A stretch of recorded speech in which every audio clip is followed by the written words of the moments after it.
संसद के बाहर बयान देने के बाद जब प्रधानमंत्री मोदी लोकसभा में पहुंचे तो सभी बीजेपी और एनडीए सांसदों ने उनका अभिवादन किया।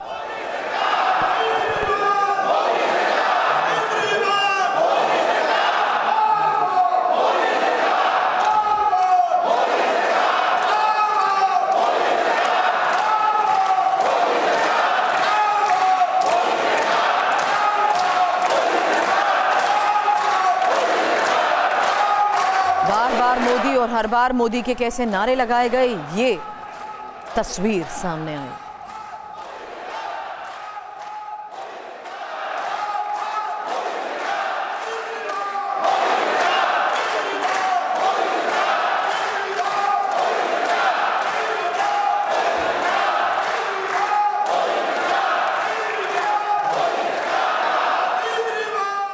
मनीष मेरे सहयोगी इस वक्त हमें ज्वाइन कर चुके हैं। मनीष, सदन से फिलहाल क्या खबर सामने आ रही है और साथ ही सबसे बड़ा संदेश जो प्रधानमंत्री ने आज सदन में जाने से पहले भी कह दिया था कि रुख ऐसा रखें कि सदन में काम हो सके।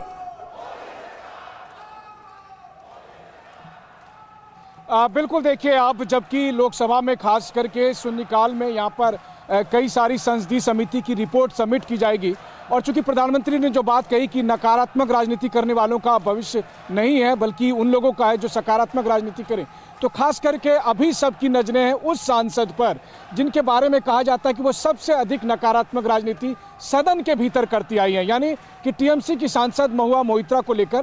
क्योंकि अभी कुछ ही देर के बाद यहाँ लोकसभा में संसदीय कमेटी, एथिक्स कमेटी जो है वो महुआ मोइत्रा को लेकर एक रिपोर्ट पेश करेगी और उसके बाद उनके भविष्य का फैसला होगा। तो जो प्रधानमंत्री ने एक संकेत दिया था कि शीतकालीन सत्र है लेकिन राजनीतिक गर्मी बहुत ज़्यादा है, तो राजनीतिक गर्मी कितनी ज़्यादा होने वाली है उसकी पहली झलक आपको दिखाई दे जाएगी जब शून्यकाल में यहाँ पर एथिक्स कमेटी की रिपोर्ट दायर की जाएगी और उसके बाद अगर महुआ मोइत्रा को लेकर सदन आज ही फैसला करता है और वो फैसला बहुत ही कठोर फैसला हो सकता है, तो मुझे लगता है कि फिर एक राजनीतिक गर्मी जो है उसकी तपिश यहाँ पर आपको दिखाई देने वाली है और वो सब कुछ अगले कुछ ही मिनट में होने वाला है। सुरभि, नजर बनाए रखे मनीष, आगे भी इस बारे में आपसे अपडेट लेंगे। शुक्रिया फिलहाल पूरी जानकारी के लिए आपका।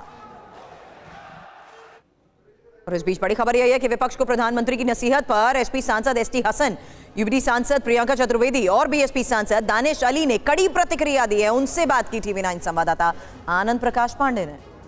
देखिए, एग्जैक्टली तो हम कुछ नहीं कह सकते, लेकिन हमें इस बात का शुबा है कि साम दाम दंड भेद ईवीएम एडमिनिस्ट्रेशन ये सारी मशीनरी का इस्तेमाल होता है इलेक्शंस में, जो जिसकी वजह से रूलिंग पार्टीज उसके अंदर विजय हासिल कर लेती है। और ये भी कहा जा सकता है कि जो देश के हालात हैं,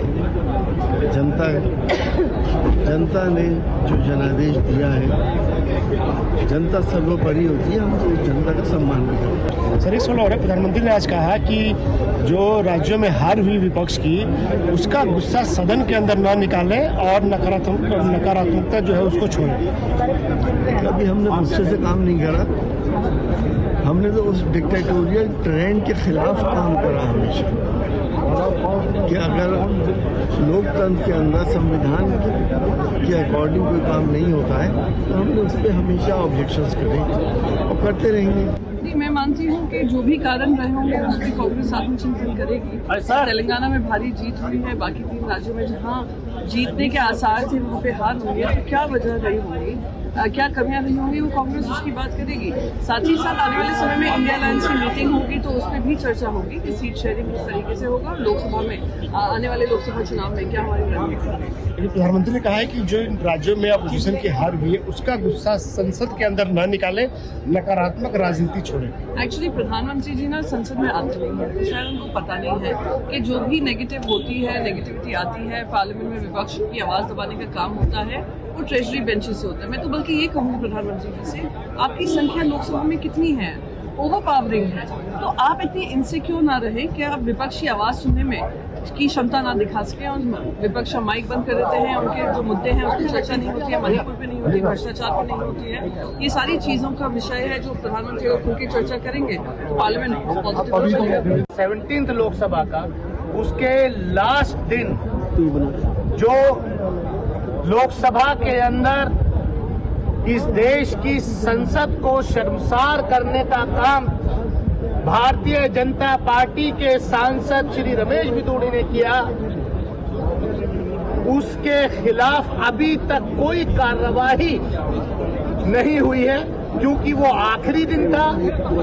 आज पहली बार संसद मिल रही है, लोकसभा मिल रही है, इसलिए मैंने कहा कि सांसद का अपमान संसद का अपमान है, कोई मेरा अकेला नहीं है। जिस तरीके की भाषा का प्रयोग, गाली गलौज वाली भाषा का प्रयोग वहां हुआ है, ये कोई एक मेरा इंडिविजुअल सवाल नहीं है, ये पार्लियामेंट की सैंक्टिटी का सवाल है कि क्या इस तरीके की भाषा आने वाले वक्त में पार्लियामेंट में अलाउ की जाएगी।